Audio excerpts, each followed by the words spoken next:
el origen del universo y hacia dónde nos dirigimos. Desde la época de la gran filosofía de la época de oro de los filósofos, 165 años antes de Cristo, Platón, Demóstenes, Sócrates, trataron de buscar por siempre qué es el hombre. Y la filosofía es la búsqueda de la verdad. ¿Qué es el hombre? ¿Quiénes somos realmente nosotros? ¿Somos animales? ¿Realmente somos el producto de una selección natural y el producto de una evolución, como postuló en su libro Carlos Darwin en el libro de las especies? Un libro que tú lo abres y lees esto. Quizá, chance y, puede que, no estoy seguro, a lo mejor. Todas estas frases no son científicas. Y al acabar el libro El origen de las especies, jamás él menciona el origen de las especies. Qué contradicción, ¿verdad? Si yo voy a hacer un libro, El origen de los leones, y acabo diciendo que yo tampoco sé dónde vienen los leones, por favor, por el amor de Dios, no le pongas el origen de los leones. Busca la búsqueda de los leones como título, pero no el origen de los leones. Y así estamos en un mundo, damas y caballeros, de confusión, de filosofías, hipótesis, especulaciones, será, no será. Por todos lados hay una gran confusión filosófica, religiosa, política actualmente en el mundo. El mundo nunca había estado tan confundido como se encuentra actualmente en el siglo XXI. Después de haber pasado el siglo XX, que fue el siglo con los avances más grandes tecnológicos, los descubrimientos científicos más grandes de la historia fueron en el siglo XX. Y a pesar de que el hombre se ensoberbeció en el siglo XX y llegamos a la luna, inventamos la época cibernética, la computadora y las plataformas espaciales, etcétera, etcétera, nunca en la historia había habido tantos ateos como en el siglo XX. Antes del siglo XX, Blaise Pascal, físico matemático francés, era cristiano. Isaac Newton, cristiano. Louis Pasteur, Alberto Einstein. Y las más grandes mentalidades que ha habido eran personas que tenían la Biblia como su centro de estudio y a Jesucristo como su Señor y Salvador. Como dijo Wernher von Braun, el que mandó el cohete a la luna en 1969, director de la NASA. Este hombre científico, Wernher von Braun, dijo las palabras: yo no me atrevería a ser un padre, a ser un hijo, a ser un ciudadano, ni buscar ni especular el origen de la vida y el origen del universo sin tener la Biblia y a Jesucristo como mi Señor y Salvador. Pero, ¿qué es lo que le sucedió al ser humano? Vuelvo a repetir, la Biblia dice que se ensoberbeció. Y como la Biblia nos muestra que Dios creó al ser humano como un ser libre, somos agentes morales, responsables de nuestras acciones, si somos el resultado de los animales. Por eso los muchachos en la escuela se portan como changos también. Cuando se les comienza a enseñar que venimos de los animales, no hagas lo que este padre de familia le dijo a un muchacho hace poco en una universidad. Oye, hijo, le dijo el hijo al papá, ¿tú crees en Dios, papá? Y el papá le contestó, no, yo no creo en Dios. Y le dijo entonces el hijo, entonces, ¿por qué me exhortas a no fumar marihuana?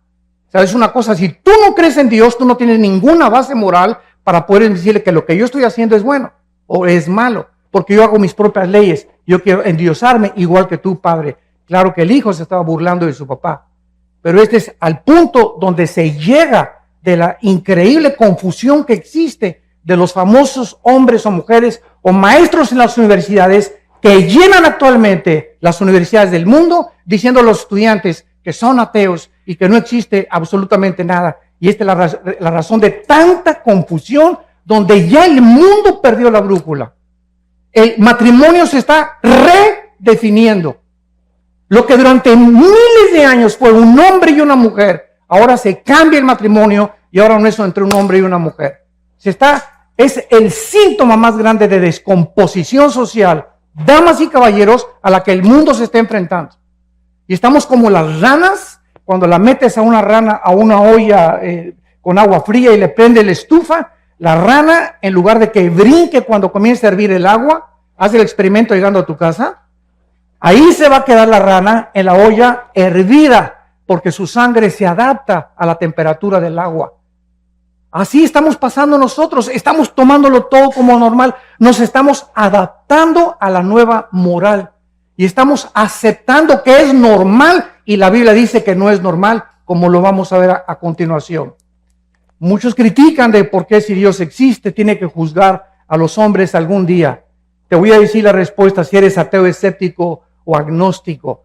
Porque si no hay una vida después de la vida y no hay un juicio después de esta vida, no hay más que dos opciones. Una, perdemos totalmente la esperanza, y dos, vamos a vengarnos nosotros mismos.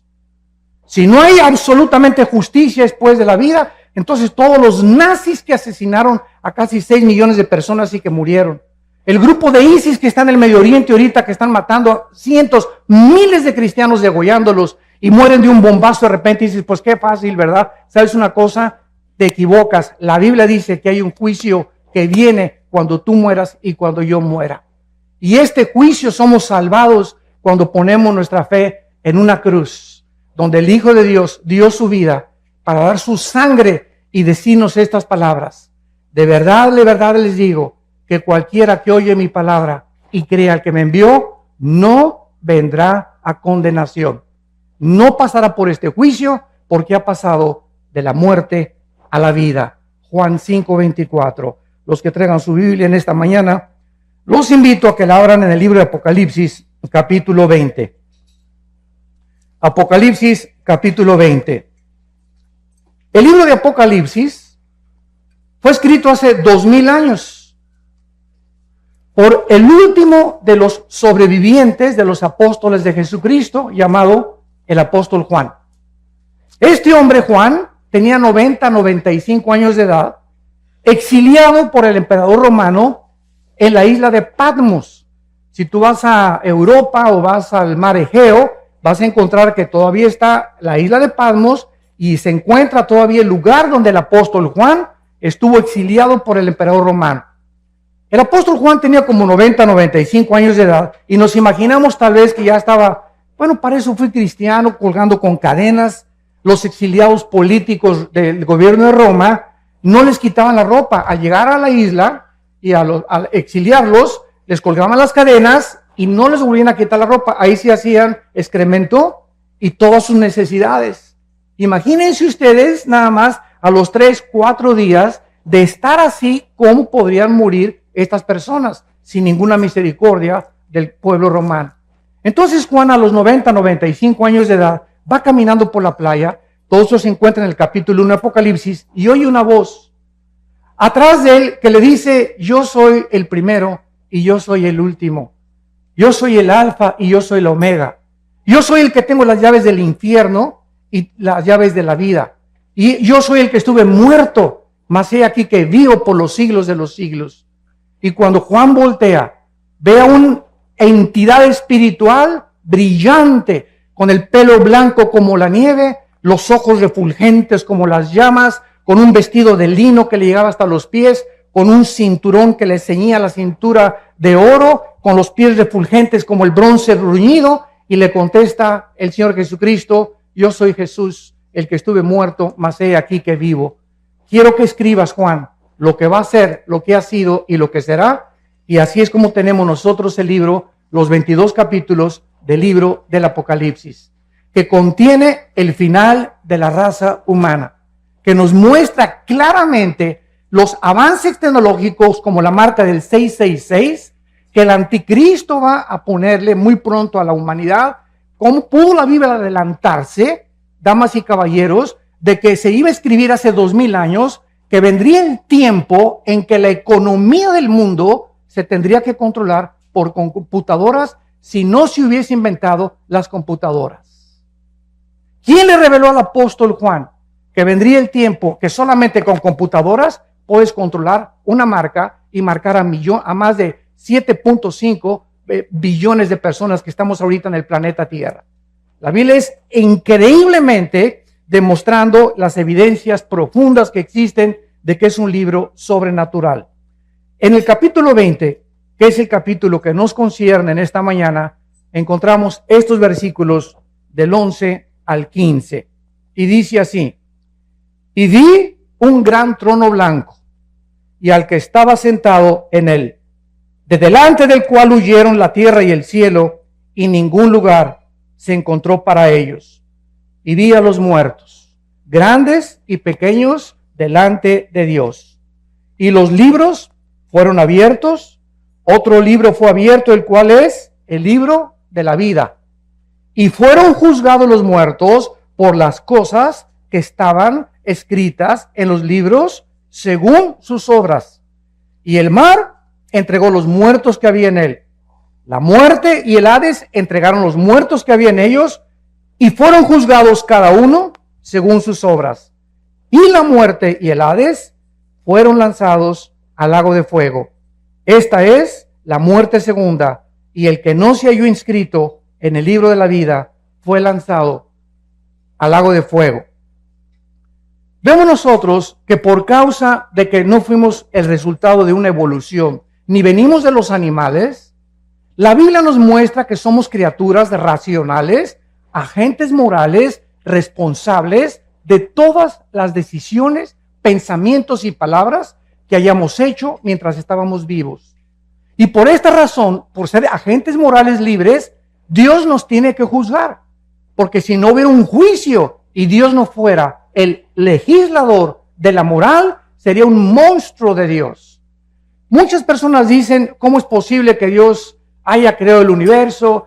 Y si Dios es Dios, las clásicas preguntas de los ateos. ¿Por qué hay maldad? ¿Por qué si Dios tiene el poder de destruir al diablo, no lo destruye una vez? Y te contesto porque acabaría primero contigo. Entonces, ¿por qué estas preguntas? Simplemente porque no conocen las respuestas que están en la Biblia. Y quieren estas personas abarcar la mente de un ser completamente incomprensible, que sus pensamientos no son nuestros pensamientos, ni los caminos de Dios, ni la forma como Él actúa como tú y como yo, que tenemos cerebros de caracol, comparados con la grandiosidad, la majestuosidad y el poder infinito de Dios. Y nos ponemos con la soberbia de creer y pedirle cuentas a Dios. Y por esto y por aquello, y por esto y por aquello, que es la base del ateísmo y de la filosofía del ateísmo. ¿Por qué esto y el otro? Porque su mente no comprende estas cosas, en su bitácora concluyen, ¿verdad? Pues como yo no entiendo por qué está pasando, y si yo fuera Dios, hago un lado a Dios y descarto a Dios de mi vida. Porque intelectualmente no puedo aceptar un Dios con estas condiciones. ¿Qué cosa más terrible? Y quiero decirles que antes de que yo fuera cristiano era ateo. Yo profesé el ateísmo durante 7 años. Y formé parte del Partido Comunista Mexicano. Y comprendí la teoría de Hegel, la dialéctica materialista. Y mi héroe era Nikolai Lenin desde la Revolución Rusa Bolchevique en 1917. El Che Guevara tenía un inmenso póster arriba de mi cama del Che Guevara, etcétera, etcétera. Porque como todos los jóvenes idealistas, buscamos siempre identificarnos con algo. Yo quería entregarle mi vida a alguna cosa que valiera la pena, una revolución armada. Vamos a cambiar esto, vamos a un gobierno utópico, es lo que estaba buscando, porque no hay ningún sistema de gobierno, llámese socialismo, comunismo, democracia, que es el mejorcito de los gobiernos, pero tampoco es perfecto. No existe un gobierno, porque el ser humano, dice la Biblia, somos seres imperfectos. Entonces luchamos contra algo que queremos cambiar porque traemos la eternidad en el corazón. Buscamos la justicia todos, buscamos la verdad, buscamos algo con que identificarnos que valga la pena. Estamos hartos de tanta hipocresía, de tantas cosas en el mundo. ¿Por qué? Porque fuimos hechos a la imagen y semejanza de Dios. Jamás he visto un grupo de conejos preocupados, ni de changos tampoco buscando el universo, de dónde vengo, quién soy, a dónde me dirijo. ¿Por qué? Porque estas son características únicas, peculiares, que Dios derramó en el ser humano. Vemos en primer lugar que el apóstol Juan dice lo siguiente: vi un gran trono blanco y al que estaba sentado en él. Dice la Biblia que hay un trono. Un trono es un símbolo de autoridad y de gobierno. Hay un ser en el universo, en algún lugar en el universo, donde Él está gobernando el universo con el poder de su palabra. Y este Dios que está sentado ahí en su trono, dice Juan que Él lo vio, porque Juan fue sacado de espiritualmente su espíritu. La Biblia dice que somos espíritu, que tenemos un alma y que vivimos dentro de un cuerpo. No hay ningún libro que te pueda decir de qué está formado el ser humano.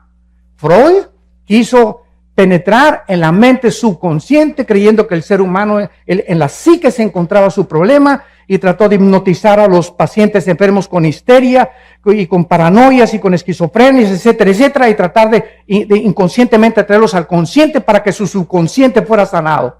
Sin embargo, Freud se enfrenta solamente a la mente. Ese fue su grande fracaso. El problema del ser humano es mucho más profundo que la psique, que la mente. Y la Biblia nos dice, el problema del ser humano es espiritual. El hombre es espíritu, tú eres espíritu y yo soy espíritu. Tenemos un alma, el alma es la mente, las emociones, los sentimientos y la voluntad. Y vivimos dentro de un envase, este cuerpo que todos los días se deteriora y perdimos millones de células cada día y que cada vez envejecemos. Es un cuerpo completamente que va a desaparecer y nos van a enterrar en la tumba o que te cremen, no importa cómo acabemos en la panza de un tiburón o un temblor, no importa cómo el cuerpo muera. Jesucristo dijo, yo soy la resurrección y la vida. Y quiero decirte que no importa a la edad que mueras, ni cómo mueras, te voy a volver a levantar, como levanté a Lázaro cuando le dije, Lázaro, que tenía 3 días descompuesto su cuerpo, donde las neuronas del cerebro estaban completamente ya destrozadas, donde la sangre ya no estaba circulando, estaba ya casi coagulándose. El espíritu entra dentro de Lázaro y sale de la tumba para demostrarnos que solo Cristo, no Buda, ni Mahatma Gandhi, ni el gurú Maharishi Kachi Marrakakachi, ni el Dalai Lama, que el Dalai Lama le dijo en 1992 al Papa Juan Pablo II que él era Dios.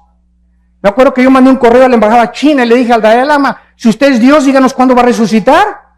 Anúncienos, si usted es Dios, tiene el pulso de la vida. Y solo hay un nombre que anunció con anticipación, el Hijo del Hombre será entregado en manos de pecadores y resucitará a los 3 días. Y así fue, cuando Él resucita, era el sello de Dios de que Él era el Hijo en el cual Dios tenía su complacencia. Y la Biblia dice, a Él oíd. Y desde ese momento, cuando yo supe eso, me di cuenta que era la única persona que valía la pena oír y que dijo, yo soy el camino, la verdad y la vida. Había estudiado yo a Buda, a Mahatma Gandhi, al Dalai Lama, a Confucio, a Zoroastro, a los gurús, etcétera, etcétera. Había estudiado todos los líderes filósofos y religiosos que ustedes ponen a enunciar y comparé todos los libros, el Tripitaka de Buda, el Zoroastro, los Vedas de los persas, el Corán de los musulmanes, todos los libros sagrados los comparé con la Biblia y a todos los líderes sagrados los comparé con Jesucristo y ni siquiera pude atreverme a decir que había alguna comparación. Ningún libro sagrado contiene la información de la Biblia, ninguno de los líderes que han existido en el mundo ni siquiera se puede atrever a compararse con la vida inmaculada, preciosa, maravillosa, celestial del Hijo de Dios, Jesucristo. Este juez, dice la Biblia en el libro de Hechos, capítulo 10, que será Jesucristo. La Biblia lo anunció con muchos años de anticipación con estas palabras. Como Dios ungió con el Espíritu Santo y con poder a Jesús de Nazaret, y como éste anduvo haciendo bienes y sanando a todos los oprimidos por el diablo, porque Dios estaba con él. Y nos mandó que predicáramos al pueblo y testificáramos que Él es el que Dios ha puesto por juez de vivos y de muertos. De este dan testimonio todos los profetas, que todos los que en Él creen reciban perdón de pecados por su nombre. Este hombre que vio Juan en el trono era Jesucristo. Ese Cristo que murió entre 2 ladrones, crucificado, ensangrentados de los pies a la cabeza. Dice Isaías 52 que cualquiera que hubiera visto a Cristo era un guiñapo humano, era un monstruo en la cruz que ni siquiera su madre, la Virgen María, lo podría reconocer. ¿De qué forma los romanos, que eran expertos en la tortura y en la crucifixión, deformaban completamente? Eran pedazos de carne los que colgaban ya en la cruz, de todos los latigazos y toda la tortura que ejecutaban antes de llevarlos a lo máximo de crueldad que el ser humano puede imaginarse. Y este hombre, Jesucristo, nos da la respuesta. ¿Cómo es posible que el Hijo de Dios, el creador del universo, que nació de una Virgen María, que nació en un pesebre, que vivió durante toda su vida enseñándoles a 12 hombres, nosotros hayamos hecho esto con el máximo creador del universo, ¿por qué Cristo estaba como estaba en la cruz? Y la respuesta nos da la Biblia, porque eso es lo que el pecado nos hace y nos convierte. El pecado nos convierte en monstruos. Es el pecado la razón, no es Dios de tanta envidia, de tanta amargura, de tanto odio del ser humano, de tantos robos, de tanta violencia. Es el pecado. Tenemos una naturaleza contradictoria. Tú le preguntas a una persona que fuma, oye, compadre, ¿por qué fumas? ¿Que no sabes que el cigarro te destruye los dientes, las encías, la laringe, la tráquea, el esófago, los pulmones, los alvéolos pulmonares, todo? Y te contesta, pues sí, compadre. ¿Y no ves que la cajetilla dice, este producto no sirve para la salud? ¿Por qué lo sigues haciendo? ¿Qué te contesta esa persona? Pues no, chepo, porque me gusta. Oye, ¿por qué te emborrachas? ¿No sabes que te vas a destruir el hígado y que el alcohol acaba con tu vida? ¿Por qué lo haces? Porque la Biblia tiene razón. Somos autodestructivos. Somos autodestructivos. Es increíble cómo nos envenenamos con tantas cosas, con drogas, con cigarros, con alcohol. ¿Por qué lo hacemos? Porque dice Romanos 7, el mal que quiero no lo hago. Sí, no, el bien que quiero no lo puedo hacer. Entonces, cuando me propongo hacer el bien, encuentro, dice Pablo, algo dentro de mi naturaleza que me lleva contrario a la ley del Espíritu y hago las cosas que yo no quiero hacer. Yo no quería adulterar, yo no quería fumar marihuana, yo no quería hacer esta cosa, pero dentro de mí había algo que me decía, hazlo, adultera, fornica, vete con un hombre, vete con una mujer, porque estamos continuamente destruyendo nuestra alma. El diagnóstico de la Biblia, no cabe duda que es la pura verdad. A continuación, en nuestro pasaje en Apocalipsis, dice lo siguiente: vi un gran trono blanco y al que estaba sentado en él, que es Jesucristo, delante del cual huyeron la tierra y el cielo, y ningún lugar se encontró para ellos. ¿Cuándo será este juicio? Es la segunda pregunta que vamos a contestar. La primera es Jesucristo, Él va a ser el juez, el que murió en la cruz y resucitó de los muertos, del cual tú te burlaste, del cual tú te reíste, del cual tú creíste mejor a Carlos Darwin que a Jesucristo. Qué increíble, ¿verdad? Tú creíste más a Carlos Marx que a Jesucristo. Le creíste más al Maharaji Tachi Marakaji que a Jesucristo. Le creíste más a Mahatma Gandhi que a Jesucristo. Es increíble. A pesar de las evidencias increíbles que tiene la Biblia y Jesucristo. Pero esta es la condenación, que la luz vino al mundo y los hombres no aman la luz ni la verdad. Tú amas las tinieblas y prefieres en tu soberbia y en tu orgullo creer más a hombres como Marx, como Freud, como Mahatma Gandhi, que fueron hombres, algunos ilustres, pero no le has querido creer a aquel que dijo, yo soy el camino, la verdad y la vida. Yo soy el camino, la verdad y la vida. Y Jesucristo es lo que Él dijo ser, o es el ser más psicópata, esquizofrénico, maníaco, depresivo, que pueda haber existido en la humanidad. Porque nadie se ha atrevido a decir, yo soy la verdad absoluta del universo entero. Y en mí están encerrados todos los secretos de la sabiduría y del conocimiento. Este tiempo será cuando desaparezca este planeta y el universo.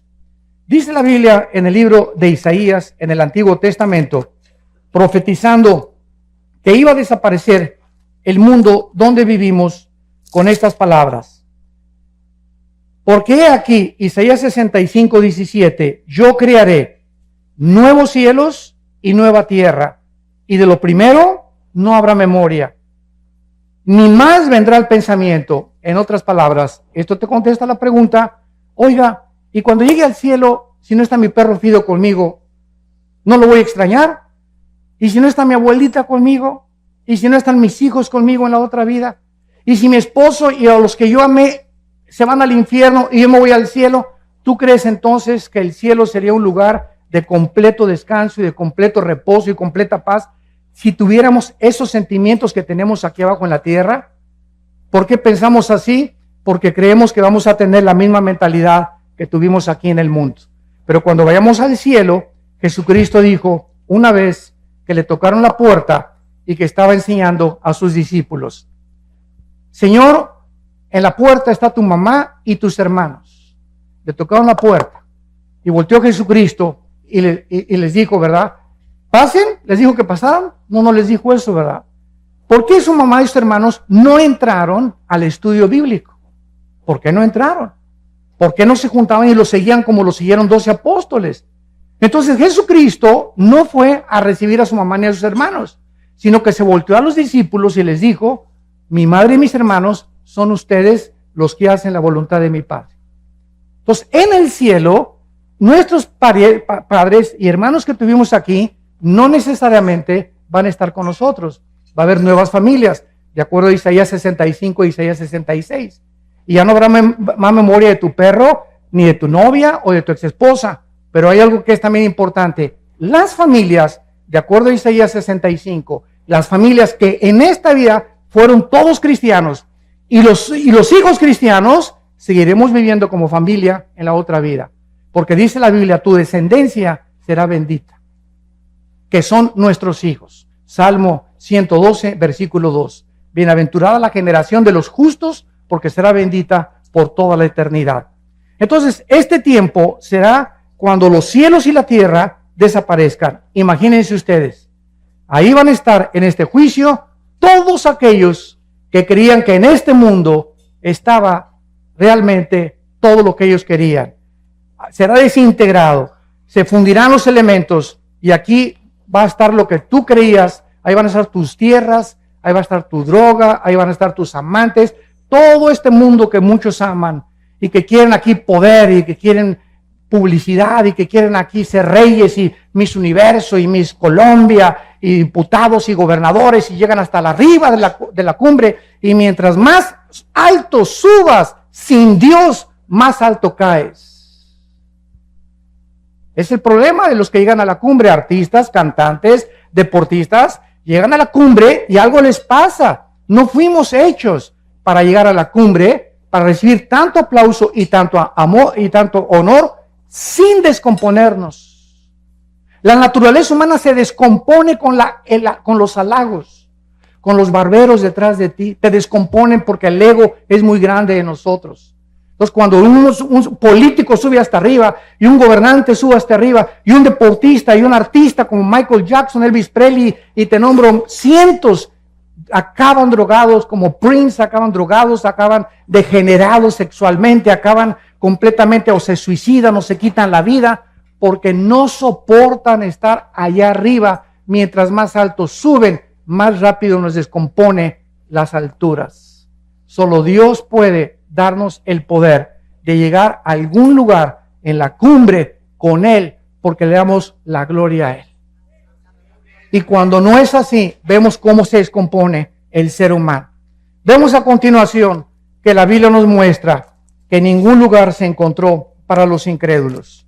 Estas personas van a ver en este juicio donde vivieron. Van a ver así el mundo que va a desaparecer, donde tenían su esperanza, el mundo donde se divirtieron y se burlaron de Dios, el mundo que creyeron que significaba todo para ellos. De repente, así como una burbuja de jabón, será completamente deshecho. Dice Marcos 8:34 que Jesucristo le dijo a la gente, todo el que quiera salvar su vida la va a perder, y el que pierda su vida por causa de mí y del evangelio la salvará. Porque ¿qué aprovechará el hombre si ganara el mundo y perdiere su alma? ¿De qué te sirve haber llegado a Miss Guerrero, gobernador de Guerrero, senador, diputado, presidente de la República? Dime lo que tú quieras. O haber tenido los millones que tú quieres, que crees que en el dinero se encuentra la felicidad. ¿De qué te sirve la intelectualidad o el conocimiento al que has llegado, sabiendo que mientras más sabes, menos sabes? Y más nos falta por conocer. Nada nos puede satisfacer en esta vida. Todo es vanidad de vanidades. Todo es vacío sin Dios. Nada tiene ningún propósito sin Dios, porque fuimos creados para Él. Fuimos creados para tener comunión con Él, damas y caballeros. Entendámoslo. Cualquier otra cosa siempre te dejará vacía tu alma. Vas a llegar donde tú creíste que querías llegar. Y después de eso te das cuenta que sigues vacío. Como dijo un expresidente de México, a los 65 años de edad, un año antes de morir. Como lo acaba de decir uno de los millonarios más grandes de México, que murió su esposa. Soy el hombre más vacío, más triste y no necesito nada de lo que tengo porque siento que algo me dice en mi vida que necesito a Dios. Y unos llegan a los 70 años a Dios, otros a los 80, gracias a Dios, pero ¿por qué tienes que llegar a esa edad sin darte cuenta que fuimos creados para encontrar a Dios? Para que Él nos ayude a ser hombres, mujeres, para que nos ayude en nuestro matrimonio, para que sepamos cómo educar a nuestros hijos, cómo administrar nuestros negocios, cómo vivir en la vida, a qué darle prioridad en la vida, si es a mi esposa o a mis hijos o a mi trabajo. Y cuando buscamos a Dios, primero y sobre todas las cosas, todas las demás cosas nos son añadidas. Vemos en segundo lugar, que dice Apocalipsis 20, versículo 12, y vi a los muertos, grandes y pequeños, delante, de pie ante Dios. Aquí no está hablando de los altos y los chaparritos. Cuando dice los grandes y los pequeños, está hablando que en este juicio estarán los grandes, o sea, los gobernantes, todos los presidentes que han existido en la historia, todos los dictadores que han existido en la historia, Hussein, Benito Mussolini, José Stalin, Hitler, etcétera, etcétera. Todos estos grandes hombres gobernantes, reyes, magnates, millonarios, que abusaron de su autoridad, que abusaron del pueblo, que explotaron a las naciones y a los pueblos, que fueron déspotas y tiranos, serán juzgados, dice la Biblia. Así que no tenemos por qué perder la esperanza ni por qué tomar venganza. Dios ha establecido un día en el que ha de juzgar a los vivos y a los muertos. Pero también dice a los pequeños. ¿Quiénes son estos? Los esclavos, sirvientes, trabajadores, campesinos e indígenas también. Los más exaltados y también los que están hasta abajo. Nadie se le va a escapar al juicio de Dios. Ahora, ¿sobre qué base va a juzgar Dios tu vida y mi vida? Dice el versículo 12, y fueron abiertos los libros. Y el libro de la vida, y fueron juzgados los muertos por las cosas que estaban escritas en los libros según sus obras. La Biblia dice que cuando una persona nace en este mundo, desde Adán y Eva, todos los nombres de todas las personas, desde Adán y Eva, están escritos en un libro. Hay el libro de la vida y el libro de la vida del Cordero. Son dos completamente diferentes. Y el otro libro, que es el de los registros que vamos a ver. En el libro de la vida están escritos todos los seres humanos. Todos los que rechazaron a Cristo serán borrados del libro de la vida. Todos los que en el libro de la vida han recibido a Cristo son pasados al libro de la vida del Cordero. Veamos esta verdad en Apocalipsis capítulo 13.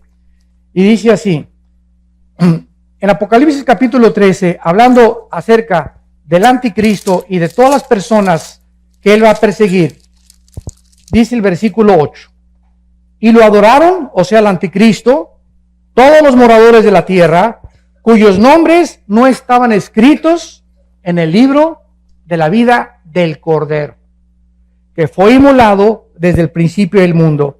Estuvieron escritos en el libro de la vida de Dios, del Padre, pero no en el libro de la vida del Cordero.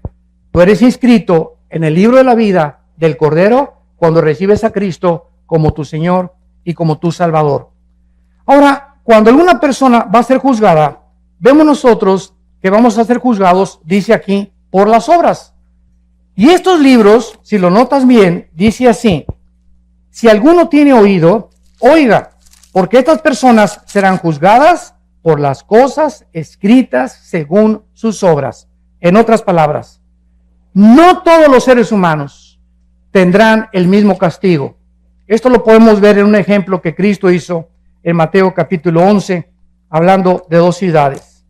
Cristo dijo en Mateo 11, 21 al 24, ay de ti Corazín y de ti Betsaida, porque si en Tiro y en Sidón se hubieran hecho los milagros que han sido hechos en vosotras, tiempo ha que se hubieran arrepentido en silicio y ceniza. Por tanto les digo que en el día del juicio, del cual estamos hablando, será más tolerable el castigo para Sidón y para Tiro y Sidón, que para ustedes. En otras palabras, La Biblia dice que las personas, aquí está otra respuesta, que nunca oyeron hablar de Cristo. Cuando yo voy a alguna universidad, a algún seminario teológico, siempre me lanzan las mismas preguntas. ¿Y qué de las personas budistas, musulmanes, indígenas que nunca oyeron hablar de la Biblia ni de Cristo? La Biblia tiene respuestas para cada cuestionamiento intelectual. La Biblia dice que las personas, Romanos 2, del 12 al 15, que murieron sin Cristo, van a ser juzgados por sus conciencias, de acuerdo a cómo contestaron a sus conciencias. Y nosotros y todos ustedes que están aquí en esta mañana y todos los que hemos oído la Biblia, seremos juzgados por este libro. Porque al que mucho se nos ha dado, mucho se nos va a pedir. Más te valió no haber venido a este desayuno. Te lo digo con todo mi corazón. Porque en el momento en que tú oyes la palabra de Dios, te haces mucho, mucho más culpable que una persona que nunca la oyó. Y esta es la condenación, que tú oyes la palabra y ves la luz delante de ti y dices, no la quiero. Hay otras personas que no tienen el privilegio que Dios te está dando en esta mañana de arrepentirte de tu vida y de tus pecados. Y la oportunidad de comenzar una nueva vida, como el testimonio que escuchamos, que solo Dios puede cambiarte. Pero las personas que nunca oyeron de Cristo serán juzgadas por sus conciencias. Por ejemplo, Sodoma y Gomorra fueron destruidas en 24 horas. El diluvio tardó 120 años, donde Noé, arrepiéntanse, 120 años Dios le dio a Noé y a esa civilización para que se arrepintieran hasta que vino el diluvio. A Sodoma y Gomorra le dio 24 horas. ¿Se dan cuenta ustedes? ¿Es Dios injusto? No. Simplemente los pecados de Sodoma y Gomorra son dos ciudades que llegaron y traspasaron donde Dios vio que no tenían regreso. Que habían llegado a tal grado su depravación sexual que si no eran detenidos y no eran extinguidos del planeta Tierra, cundiría y se expandiría por todas las ciudades el pecado de la homosexualidad. Entonces, Corazín y Betsaida fueron dos ciudades en las que Cristo estaba enfrente de ellas. Y Cristo les dice, si otras ciudades que no me oyeron hubieran oído lo que ustedes oyeron, será más tolerable, no serán castigadas tanto como los voy a castigar a ustedes. Porque al que mucho se le da, mucho se le pide. Y tú y yo somos ante Dios culpables de lo que hemos oído en esta mañana. Vemos en el versículo 13, en Apocalipsis 20, y el mar entregó los muertos que había en él. Y la muerte y el Hades entregaron los muertos que había en ellos. Y fueron juzgados cada uno según sus obras. Dice la Biblia que va a haber dos tipos de resurrecciones. Juan capítulo 5. Los que hicieron lo bueno a resurrección de vida. Los que hicieron lo malo a resurrección de condenación. No hay más que dos juicios. Los que hemos recibido a Jesucristo, ya no vamos a ser en la muerte juzgados por nuestros pecados. Seremos juzgados por nuestras obras, nada más, sin perder la salvación. Para recompensas o rechazo de recompensas. Pero aquellos que fueron juzgados y que no resucitarán hasta la segunda resurrección, son los que menciona Apocalipsis 20, del 11 al 15, que es el pasaje que estamos estudiando. Entonces, la primera resurrección tiene varias resurrecciones. Primero fue Cristo, después los que estaban con él, que son las primicias, después viene el arrebatamiento de la iglesia, vamos a hablar mañana del arrebatamiento de la iglesia, después viene el arrebatamiento de los 144,000, la resurrección de los dos testigos, la resurrección de los mártires de la gran tribulación, y después la resurrección al final del milenio de los que entraron con cuerpos no glorificados y que van a resucitar antes de los cielos y la nueva tierra. Entonces, toda esta resurrección de los justos se llama la primera resurrección. Y la segunda resurrección, dice el versículo 14, y la muerte y el Hades fueron lanzados al lago de fuego. Esta es la muerte segunda. Damas y caballeros, la Biblia no considera la palabra muerte cesar de existir.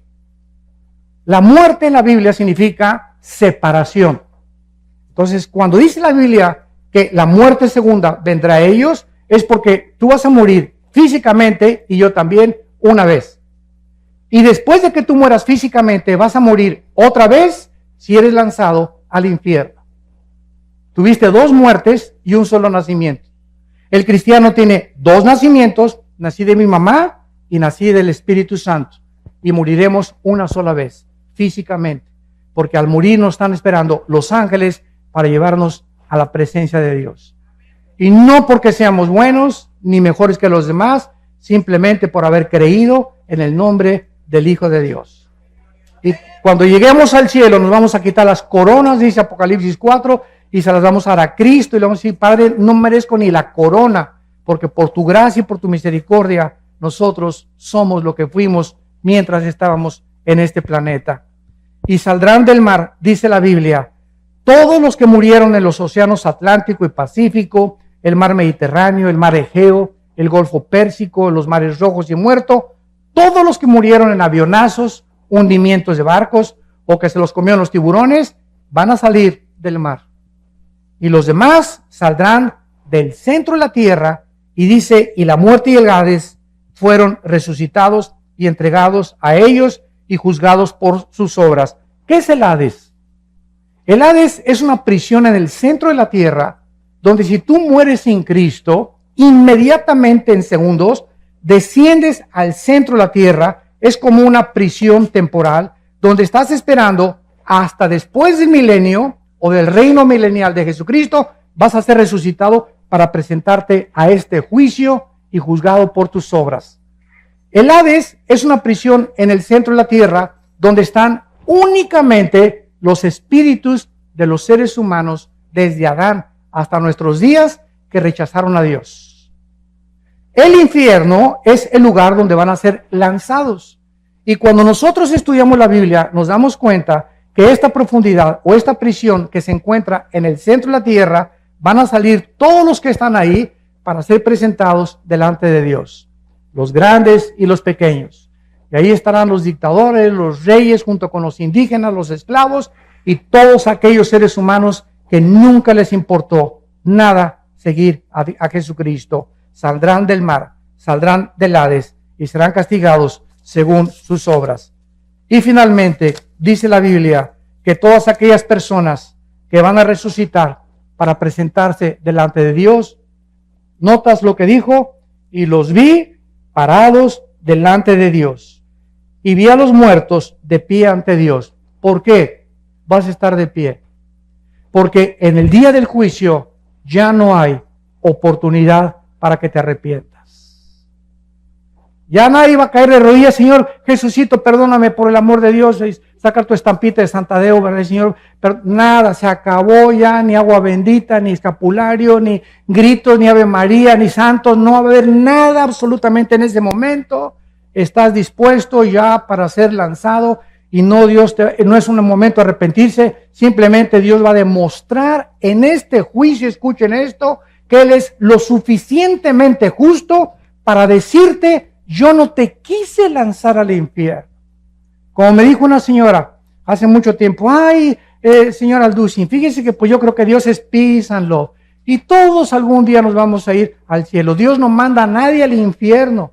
Le dije: doña Chola, amén, amén y amén. Dios no manda a nadie al infierno, ellos se van solitos. Porque de tal manera amó Dios al mundo que ha dado su Hijo unigénito, para que cualquiera de ustedes que en esta mañana crea en Él, no se pierda, mas tenga la vida eterna. En esta vida tú estás escogiendo. Al decirle no a Dios, tú estás determinando. Eres un ser moral libre. Dios nos amó de tal manera que dio su vida en una cruz por nosotros. Pero si tú te vas al infierno, Él no te va a lanzar al infierno. No habrá una sola persona en el infierno que antes no haya sido amada por Dios. Así que es el lugar donde tú estarás más a gusto. Porque si en esta vida no te gustó la santidad, ni estar con cristianos, ni seguir a Jesucristo, ni creer en la Biblia, en la otra vida te sentirías incómodo con nosotros. Es algo que nosotros tenemos que entender. Dios no puede forzar a nadie, ni violar la característica más grande que Dios nos dio, que es la libertad de escoger, el libre albedrío. ¿No quisieras tú en esta mañana venir a la cruz? Yo no te invito a que vengas a ninguna religión. El cristianismo no es una religión.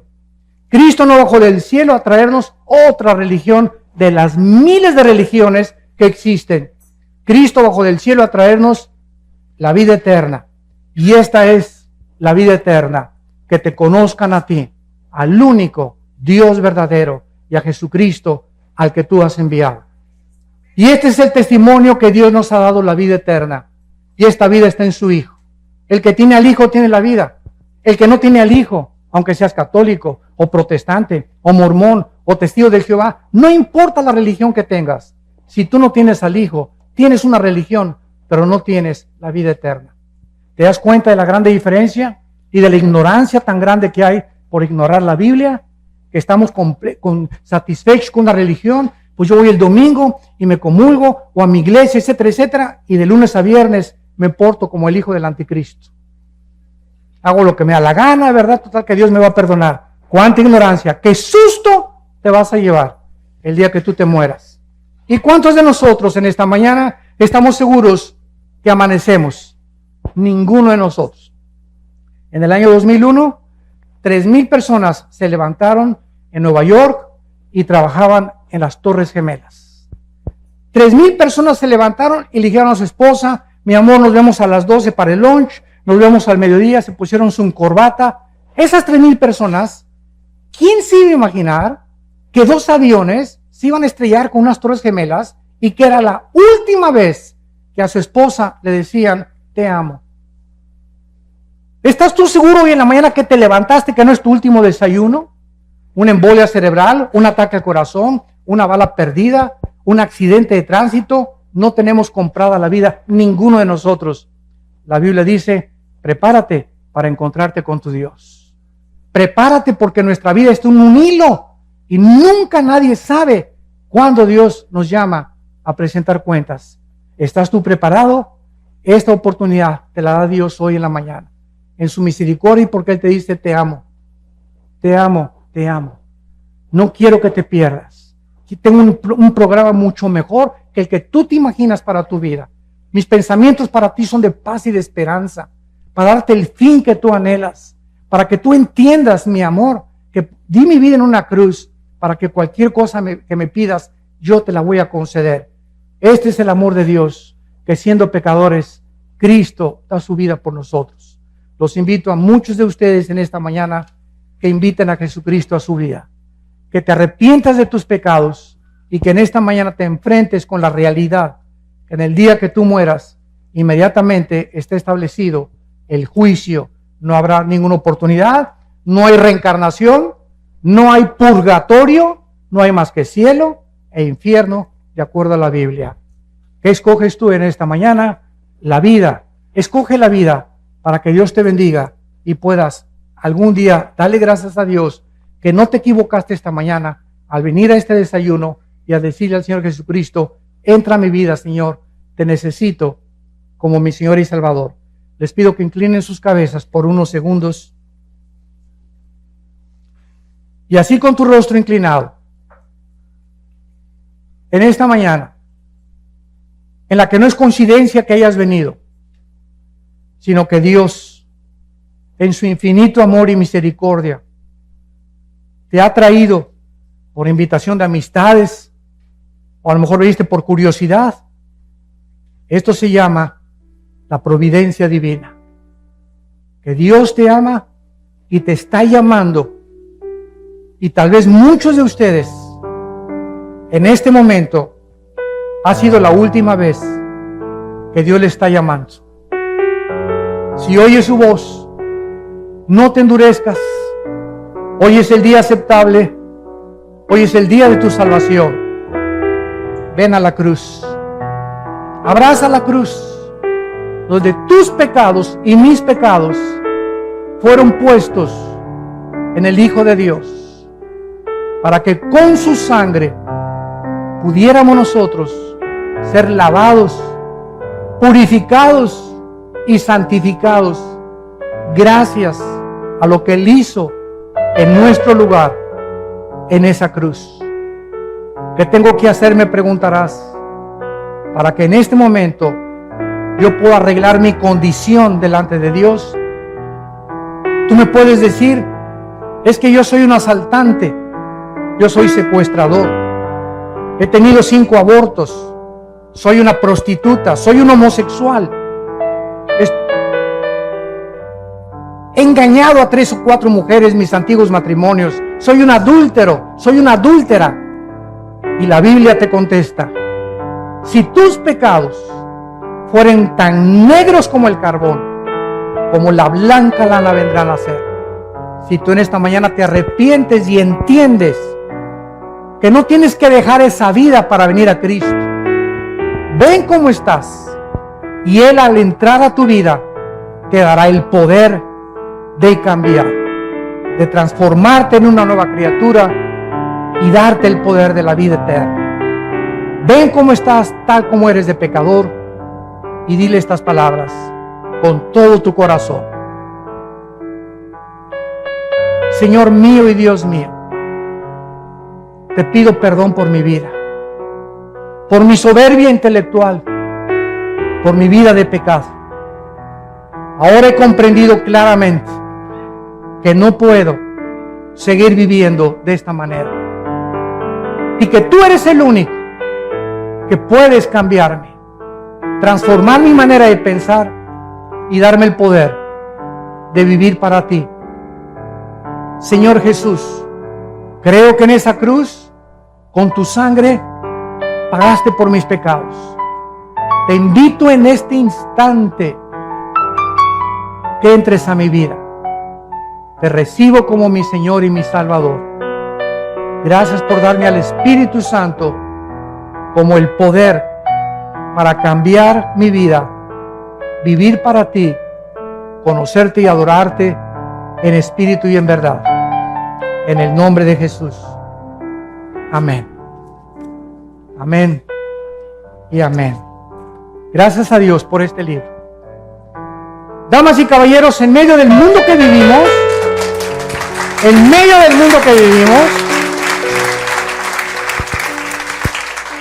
es la única luz. Tantas filosofías y tantos rollos y tantas cosas, es la única luz que hay en la Biblia. El libro más antiguo que Dios nos dejó, el manual de la vida. Y aquí lo tenemos. No tenemos por qué vivir confundidos, ni ansiosos, ni estresados, ni preocupados, ni atemorizados por el futuro. Y si se muere mi esposo, ¿qué voy a hacer? Y si se mueren mis hijos, y si se va esto, y si aquello pasa. Tenemos a Dios con nosotros. Y nunca nos dejará y nunca nos abandonará. Y ha prometido estar con nosotros hasta el fin del mundo. ¿Por qué vivimos entonces como vivimos? Porque no le creemos. Y en esta mañana todos ustedes que han hecho esta oración por primera vez, nos gustaría conocerlos, bendecirlos. Y les pido, si tú hiciste esta oración en esta mañana, ahí desde tu lugar, ponte de pie. Párense los que hicieron esta oración por primera vez. Mira cuánta gente, que Dios los bendiga. Gracias, que Dios los bendiga, que Dios los bendiga. Gracias a Dios. Gracias, Señor. Gracias, Padre. Gracias, Señor. Gracias, Señor. Gracias, Padre. Gracias, muchísima gente. Más de la mitad de los asistentes han venido a la cruz. Gracias a Dios. Se pueden sentar. Bienaventurados los pobres en espíritu, porque ustedes verán a Dios. Dichosos y felices ustedes los que en esta mañana han llorado o han derramado lágrimas por sus pecados.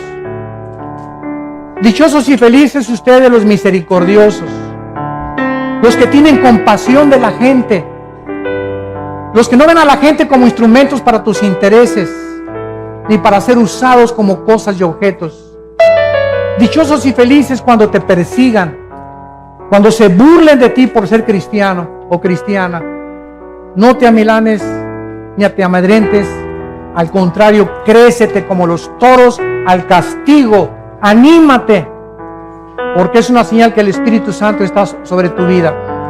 Y dichosos y felices todos ustedes los que en esta mañana han venido a la cruz, han aceptado a Jesucristo con su Salvador, porque saldrán por esa puerta y nunca podrás darte cuenta el cambio tan grande que desde este mismo día vas a comenzar a experimentar. Habrá una paz que no conocías en tu vida que va a comenzar a llenar tu corazón y te va a decir, todo está tranquilo.